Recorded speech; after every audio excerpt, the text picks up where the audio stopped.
Okay, let's jump right in. What if I told you there's a prophecy, one that's over 2,500 years old, that supposedly lays out a precise countdown to one of history's biggest moments? Well, today we're going on a mission to crack that very code, a divine timeline hidden deep inside the book of Daniel. And it all kicks off with this really cryptic message given to the prophet Daniel. 70 weeks. Sounds simple enough, right? But it's anything but. What in the world is this 490-year period counting down to? And how do we even start to make sense of it? To solve this ancient puzzle, we're going to follow a step-by-step roadmap. First, we'll get a handle on this whole 490-year countdown idea. Then, we need to figure out the exact moment to start the prophetic clock. From there, we'll calculate where it leads us, the Messiah's arrival. Then we'll zoom in on that final crazy week. And finally, we'll see why this prophecy is considered a master key to unlocking so much more. So let's get some context. Picture this. The prophet Daniel is in Babylon. His people, Israel, are in exile, and he's praying, like super earnestly, for their future. And in response, an angel shows up and gives him this incredibly complex vision of 70 weeks. This whole prophecy is the angel's direct answer to that prayer. First things first, let's do the simple math. 70 weeks, that's 490 days. But here's the thing.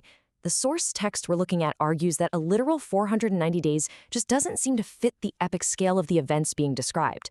And that brings us to the very first major clue we need to crack this code. And that crucial first clue is something called the day for a year principle. It's a method of interpretation where you take one symbolic day in a prophecy and understand it to mean one literal year in history. So just like that, our 490 days suddenly transform into a massive 490-year timeline. Okay, so we have a 490-year countdown, but that's pretty useless if you don't know when to start the clock, right? When does this whole thing actually begin? Well, the prophecy gives us a very specific trigger. It all starts with the going forth of the commandment to restore and to build Jerusalem.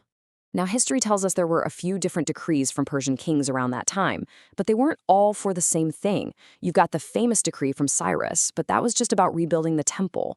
The source we're digging into argues that the real trigger is a later decree from a king Artaxerxes to a guy named Nehemiah, and that one was about rebuilding the city itself, the streets, the walls, the whole shebang. It's a perfect match for the prophecy's wording.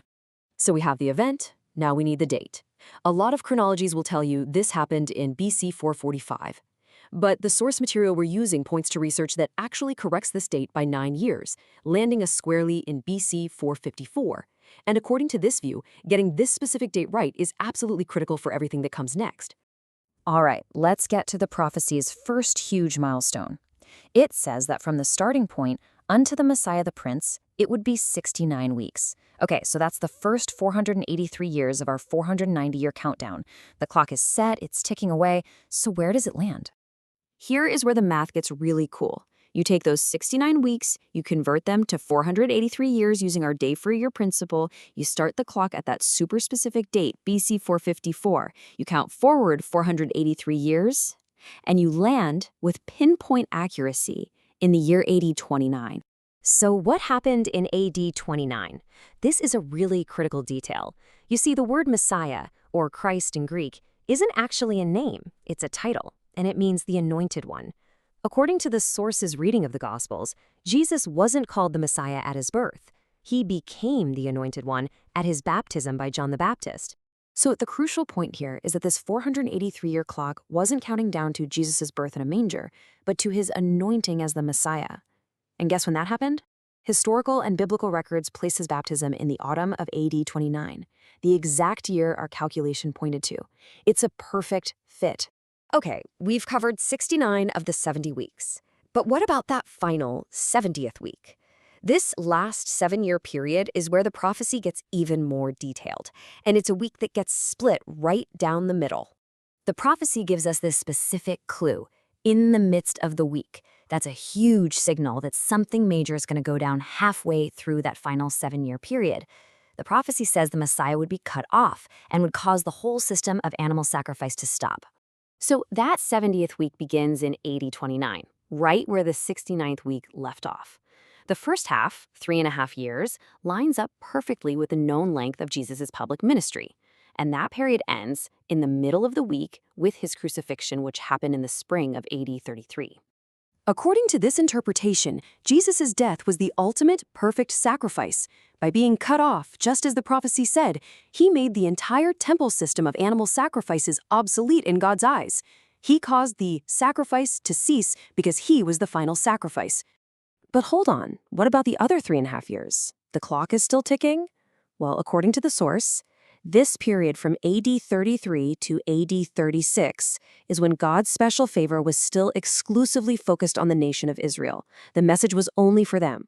And then in AD 36, the clock on those 490 years officially stops. And it's marked by a huge turning point. The message is taken for the very first time to a non-Jew, a Roman centurion named Cornelius. So, we've walked through the whole 490-year timeline, from a king's decree all the way to the gospel going worldwide. But so what? Why does cracking this one prophecy matter so much within this whole framework of interpretation? Well, the source's main argument is this.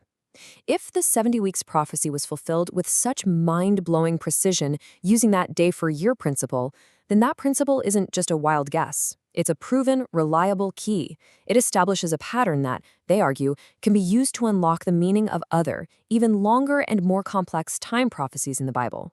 Here it is, one last look at the entire timeline laid out. It starts with the command in BC 454. It leads to the anointing of the Messiah in AD 29. His death happens right in the middle of that final week in AD 33.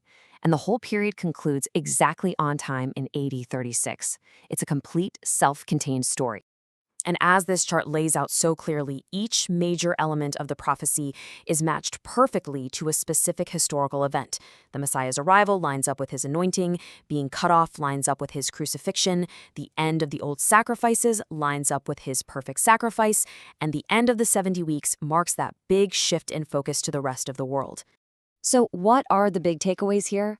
Well, from the perspective of our source material, we've basically seen how a 490-year timeline was supposedly foretold with incredible precision. It pinpointed the key moments in the Messiah's life and death. It marked a massive turning point in history, and, maybe most importantly, it establishes that day-for-a-year principle as a kind of master key for interpretation. Ultimately, the interpretation we've explored today presents this single prophecy as something much bigger than just one fulfilled prediction.